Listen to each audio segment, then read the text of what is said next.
सबको जय मसीह की। प्रभु ने अपने पवित्र चरणों में आने के लिए मौका दिया, इसलिए प्रभु को धन्यवाद करते हैं कि प्रभु ने अपने पवित्र चरणों में आने के लिए मौका दिया है।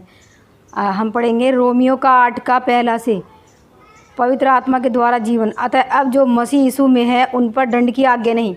अब जो परमेश्वर में है, मसीह यीशु में है, जितने लोगों ने परमेश्वर विश्वास किया, भरोसा किया, उनके ऊपर दंड की आज्ञा है नहीं। मगर जो लोग विश्वास में नहीं हैं अभी तक, जिन्हें बताया नहीं गया कि यीशु मसीह के बारे में, उनके ऊपर दंड की आज्ञा है। अब जो परमेश्वर की बात मानेंगे और जो परमेश्वर के बारे में सुनेंगे और उसके बताए हुए रास्ते पे चलेंगे, इनके ऊपर क्या नहीं है, दंड की आज्ञा नहीं, क्योंकि वे शरीर के अनुसार और नहीं वरन आत्मा के अनुसार चलते हैं।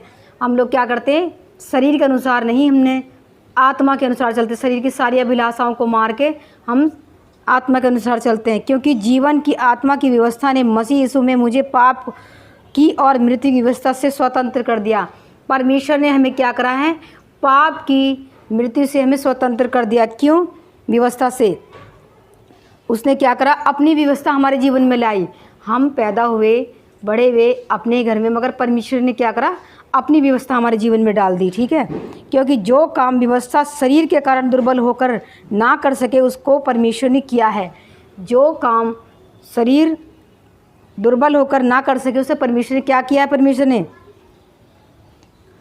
किया, अर्थात अपने ही पुत्र को, यीशु मसीह को, अपने ही पुत्र को काल बलि क्रूस पे कहाँ कर दिया, अर्थात अपने ही पुत्र को पापमय शरीर की समानता में और पाप बलि होने के लिए भेजकर शरीर में पाप पर दंड की आज्ञा दी। तो परमेश्वर ने क्या करा है, अपने ही पुत्र को क्रूस पे बलिदान कर दिया कि जो उस पर विश्वास करेगा वो नाश नहीं होगा परंतु अनंत जीवन पाएगा। होने के लिए पाप बलि, जो हमने पाप करे, लाल रंग के पाप किए हैं, सब तरह के पाप हमने कर लिए, इसी पाप के लिए परमेश्वर ने अपने पुत्र को काल बलि क्रूस पे चढ़ा दिया कि जो उस पर विश्वास करेगा वो नाश नहीं होगा परंतु अनंत जीवन पाएगा। इसलिए कि व्यवस्था की विधि हम में जो शरीर के अनुसार नहीं वरन आत्मा के अनुसार चलती है। परमेश्वर क्या, इसलिए कि व्यवस्था की विधि, इसकी एक विधि भी है जिस विधि में हमें रोज़ चल रहे हैं। ऐसे हमें यहाँ पे जाना है, जॉब पे जाना है, हमें फिर आके खाना बनाना है, खा के सो जाना है, हमें किसी के बारे में कुछ पता नहीं है, ये और बहुत अपने लोगों से संपर्क में रहना है, बस ये विधि। मगर परमेश्वर क्या कर रहा है, इसलिए कि व्यवस्था की विधि, परमेश्वर की विधि, अब सुनो, सर्वरन आत्मा के अनुसार चलते हैं, पूरी की जाए। परमेश्वर कह रहा है शरीर के अनुसार नहीं वरन आत्मा के अनुसार चलते हैं और पूरी की जाए। आत्मा की, जो परमेश्वर अपनी आत्मा के अनुसार हमें जो चलाए चल रहा है उसे पूरी भी करें। ये नहीं कि उसने हमें भेज दिया और जाओ आत्मिक हो गए, हमने बपतिस्मा ले लिया, मगर आत्मा के अनुसार चलते हैं जो पूरी भी की जाए। क्योंकि शरीर व्यवस्था, शारीरिक व्यवस्था शरीर की बात पर मन लगाते हैं। शरीर, अब ये लगाइए, सब लोग क्या हैं, शरीर में अपने शरीर की, हाँ मुझे अच्छे से केयर करना है, सही से इलाज कराना है, मुझे कहीं ये ना हो जाए, कहीं मैं यहाँ से सुंदर दिख रही हूँ कि नहीं, यहाँ से अच्छा लग रहा हूँ कि नहीं। क्या करते हैं, अपने शरीर की केयर अच्छी तरीके से और मन लगाते हैं, शरीर की बात पर मन लगाते हैं और शरीर की बात पर मन लगाते हैं। और परंतु आध्यात्मिकता आत्मा की बात पर मन लगाते हैं। शरीर पर मन लगाना तो मृत्यु है। अब शरीर पे क्या करते हैं, जो शरीर पे मन लगाएंगे वो मृत्यु को प्राप्त करेंगे, मृत्यु मिलेगी उन्हें। शरीर पर मन लगाना तो मृत्यु ही है, मौत, क्योंकि इस शरीर से सारे भयानक काम, सारे गलत काम किए जाएंगे और क्या मिलेगी हमें, मौत, भयानक वाली मौत, शैतान की दी हुई मौत। परंतु आत्मा पर मन लगाना जीवन ही और शांति है। आत्मा पे मन लगाना, भले ही कठिन रास्ते पे चलना, मगर आत्मा पे मन लगाना क्या है, जीवन और शांति। हम जब भी प्रार्थना करेंगे परमेश्वर, तभी परमेश्वर हमारी दुआई सुनेगा और हमें क्या देगा, जीवन देगा।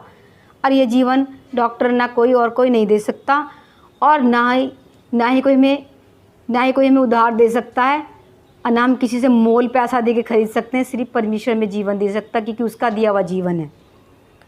क्योंकि शरीर पर मन लगाना तो परमेश्वर से बैर रखना है। शरीर को सुंदर रखना, अच्छा रखना, इसकी केयर करना, इसे मोटा ताज़ा करना, तो हमें क्या है, मृत्यु ही है। बैर रखना है, परमेश्वर से बैर रखना है। इसे कितना भी सजा लो, अच्छे अच्छे जेवर से सजा लो, अच्छा अच्छा दे लो, मगर ये ऐसा ही रहेगा, क्योंकि परमेश्वर का बनाया हुआ है। क्योंकि ना तो परमेश्वर की व्यवस्था के अधीन है और ना हो सकता है। परमेश्वर के अधीन में है ही नहीं ये बातें, और ना हो सकता है, तो हमें इस पे मन लगाना बेकार है, क्योंकि परमेश्वर का सूर्य के नीचे होने वाला धरती पे हर काम व्यर्थ है। और जो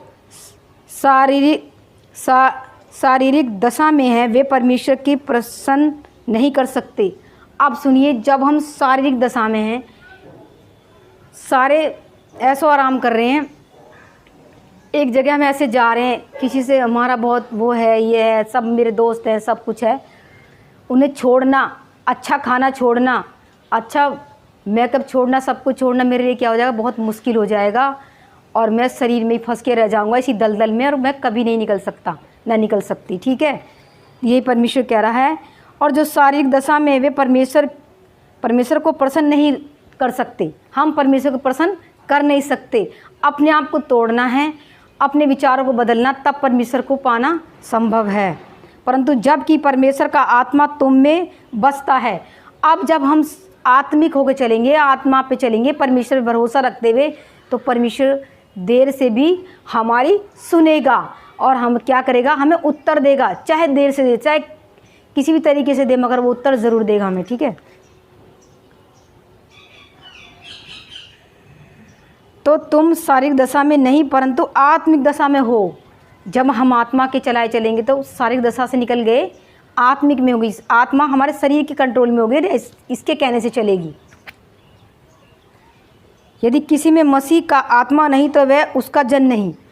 अब जिसमें मसीह का आत्मा है ही नहीं तो उसका जन कैसे हो सकता है। जब हम प्रार्थना करेंगे, पवित्र आत्मा हमारे अंदर आएगा, तब हम क्या हो जाएंगे, कुछ और ही मनुष्य हो जाएंगे, आत्मिक हो जाएंगे। तो परमेश्वर क्या करेगा, हमारे अंदर वास करेगा। यदि मसीह तुम में है तो देह पाप के कारण मरी हुई है। यदि किसी में मसीह का आत्मा नहीं तो वह उसका जन नहीं। यदि मसीह तुम में है तो देह पाप के कारण मरी हुई है, परंतु आत्मा धर्म के कारण जीवित है। परंतु आत्मा क्या है, धर्म के, जो धर्म के काम हम करेंगे उसके कारण जीवित है। यदि उसी का आत्मा जिसने यीशु को मरे हुए में से जिलाया है तुम में बसा हुआ है, उसी का आत्मा जिसने यीशु मसीह को मरे में जिलाया, वो आत्मा हमारे अंदर क्या है, बसा हुआ है। तो जिसने मसीह को मरे हुए में से जिलाया है, वह तुम्हारे नाशवान देह को भी अपनी आत्मा के द्वारा जो तुम में बसा हुआ है जिलाएगा। जो परमेश्वर अपने बेटे को जिलाने वाला है, वही आत्मा हमारे अंदर भी बसा हुआ है। वो भी हमें इस नाशवान शरीर से छुड़ाएगा और जिलाएगा। और जब हम उसके बेटे विश्वास करेंगे यीशु मसीह पे, तब ये नहीं कि सुन लिया नाम और इधर से सुना इधर से निकाल दिया, ऐसा नहीं। जब हम भरोसा विश्वास करेंगे पूरी तरीके से। अभी क्या होगा, एक बार मैंने प्रार्थना करी, परमेश्वर ने मेरी प्रार्थना सुनी नहीं, तो क्या हुआ, परमेश्वर तू हमारी सुन नहीं रहा। और हमने घुटने टेक के ही प्रार्थना करी, सब कुछ करा, कहीं ना कहीं कुछ कमी है, इसलिए परमेश्वर क्या कर रहा है, नहीं सुन रहा। तो हमें क्या करना है, जो परमेश्वर कह रहा है उस विधि पे चलना है।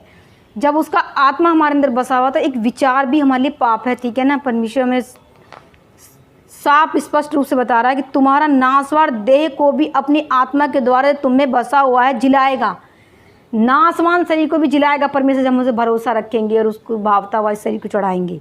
इसलिए हे भाइयों, हम शरीर के कर्जदार नहीं हैं कि शरीर के अनुसार दिन काटें। हम शरीर के कर्जदार नहीं, आत्मा हमारे अंदर, आत्मा बसा हुआ, इसके कर्जदार हैं। इसने हमें रखा है इस धरती पे, ये नहीं तो शरीर नहीं। क्योंकि यदि तुम शरीर के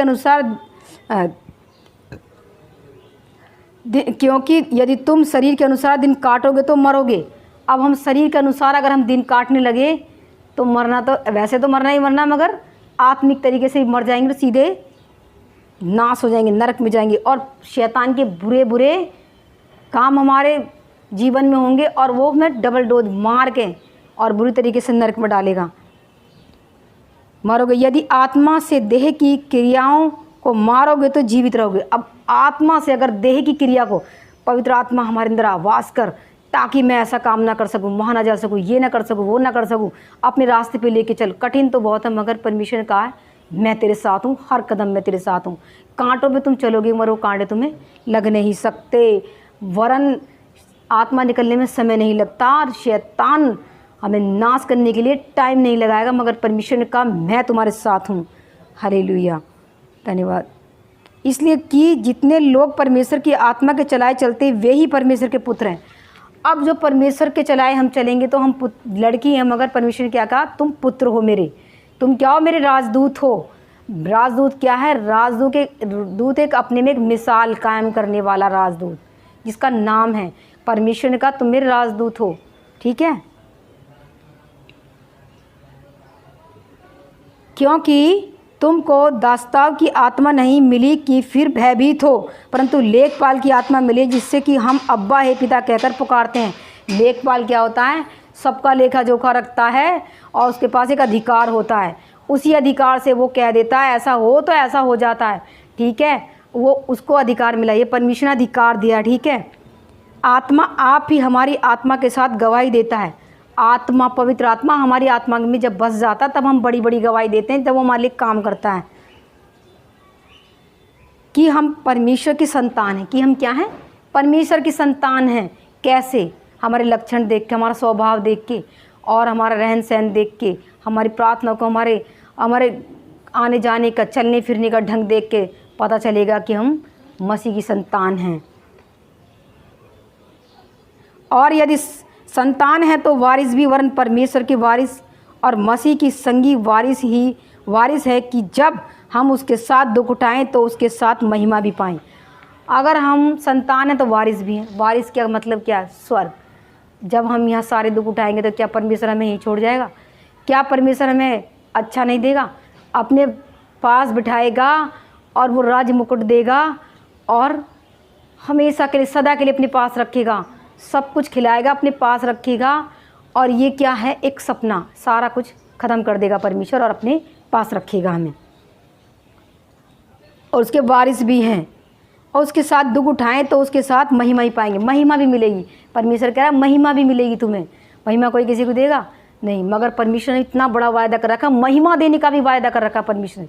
इसलिए प्रभु को बहुत बहुत धन्यवाद करते कि परमेश्वर हमारे साथ हमेशा रहता है। मैं कितनी भी प्रार्थना करूं और परमेश्वर ना सुने तो मुझे दुख नहीं होता कि मैंने प्रार्थना करी, परमेश्वर ने सुनी। क्यों? परमेश्वर ने वादा कर रखा है, एक मेरा वचन इसमें से ना काटा जाएगा ना बांटा जाएगा, ये ज़रूर पूरा होकर रहेगा। और प्रार्थना तुम्हारी छोटी हो चाहे बड़ी, मैं उसे सुनता हूँ। परमेश्वर का धन्यवाद करते हैं, वो हमारी प्रार्थना को सुनता है। इसलिए सबको जय मसीह की।